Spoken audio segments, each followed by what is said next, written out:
Hello again, this is John with Greenstone Heat, and today we're talking about the proper loading of a soapstone masonry heater. The first thing you want to do before you start a fire is make sure that your flue pipe damper and that your 3 combustion air inlets are open. So usually you're going to have one above the door, one below the door, and then one on your main ash box inlet. You've probably read by now about the top-down burn. That's the most efficient and effective way to burn a fire in a masonry heater. Traditional way in the United States is to have the kindling and the paper at the bottom of the fire, and you're going to place your logs on top. The problem with that approach is that you're going to be smothering the fire, and you're going to create a dirtier, slower burn overall. So over the years and for generations in Scandinavia and Europe, the top-down approach has proven to be the best way when you have sufficient combustion air in any wood-burning appliance like a masonry heater. So as you can see, Felix is stacking the largest logs at the bottom of the firebox and alternating the coursing. So the lower course running front to back, and then the second course running side to side. And the third course then will switch back to front to back. You can see him placing some smaller kindling in between pieces, and the reason for that is that we like to have contact between adjacent courses. So if you have direct wood-to-wood contact from the lower course to the second and from the second to the third, you get a better transfer of the flame down from course to course. You can see we're leaving spacing in between each of the logs. If we leave roughly an inch or just enough space that air can get through there, we see better heat transfer. We see more complete combustion.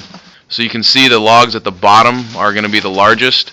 You're going to want to make sure that your logs are split to about a 4 to 5 inch diameter. Anything larger, you start to reduce the efficiency of the burn, and you lower the combustion temperature in your firebox. Cleanest, most efficient burn is going to be a hotter burn with a proper oxygen ratio.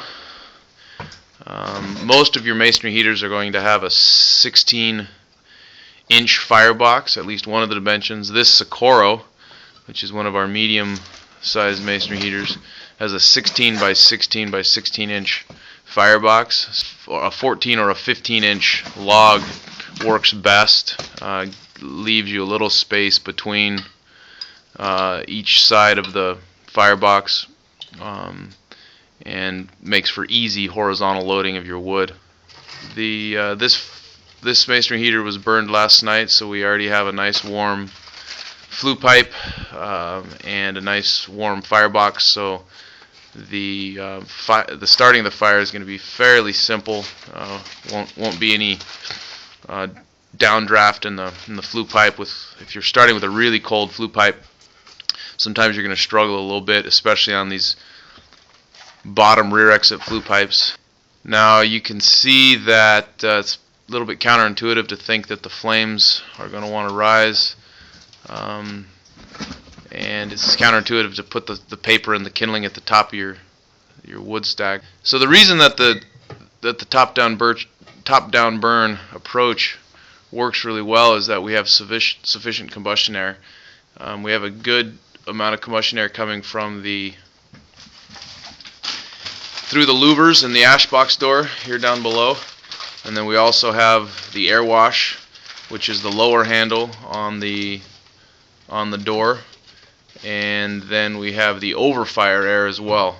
So the combination of the three provides a very balanced and even combustion air to the firebox. You'll see as the kindling catches,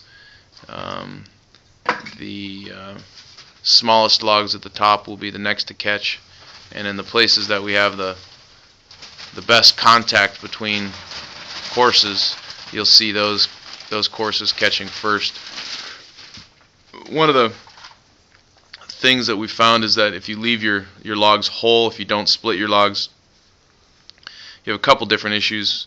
The first being it's harder to get your logs to dry out properly.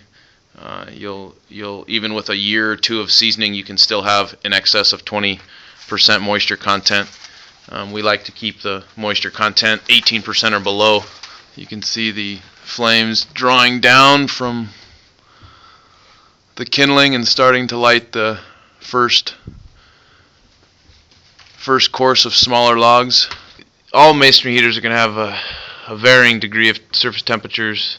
Should be fairly even across most of the left and right side. Often the front and back will have hot spots adjacent to the door.